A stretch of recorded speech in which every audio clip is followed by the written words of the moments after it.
నియోజకవర్గ అభివృద్ధిని చూసి ఓర్వలేకనే వైసీపీ నాయకులు తమపై విమర్శలు చేస్తున్నారని చిత్తూరు నియోజకవర్గ ఎమ్మెల్యే గురుజాల జగన్మోహన్ అన్నారు. 25 చిత్తూరు నగరం పట్టణంలో అత్యాచారానికి పాల్పడ్డ వ్యక్తి టీడీపీ కార్యకర్త అని అసత్య ప్రచారం చేస్తున్నారని అన్నారు.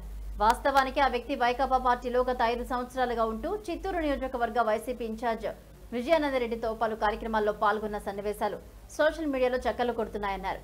నియోజకవర్గంలో జరిగే అవాంఛిత ఘటనలకు ఎమ్మెల్యే కారణమంటూ వైకాపా నాయకులు అసత్య ప్రచారం చేయడం సబబు కాదని హెచ్చరిస్తున్నారు.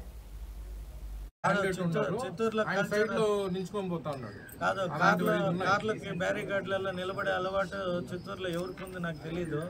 నేనైతే అవాయిడ్ చేశాను. బైకులు వెనక్కి వచ్చేది. ఎవరైనా కారు ఉన్నిందా కూడా రండి ప్రోగ్రామ్కి అంటాను.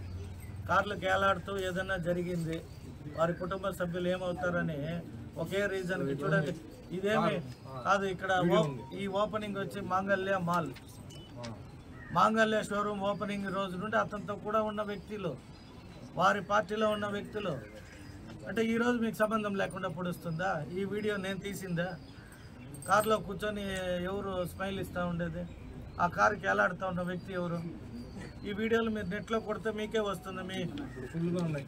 మరి ఈ వీడియోలో ఉన్న వ్యక్తులు ఎవరు చూడండి. అనవసరంగా పొద్దున లేస్తే ఎమ్మెల్యే. Sorry to interrupt. ఈయన జనరల్ సెక్రటరీ కూడా వైసీపీ పార్టీలో ఉన్నప్పుడు 3 వార్డులకి ఏదో మా పార్టీలో ఎక్కడ కూడా మెంబర్షిప్ గుంపులో గోవింద అని వచ్చాడు. ఎవరో కండు వేయంటే మేము పక్కన వ్యక్తులు చెప్తే కండు వేసి ఉంటాము అనుకోండి. ఆ ఫోటోలు పెట్టేసి తెలుగుదేశం కార్యకర్తలు, తెలుగుదేశం నాయకులను మాట్లాడేది ఎంతవరకు?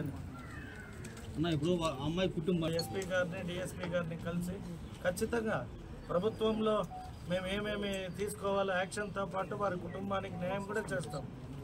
చూడండి.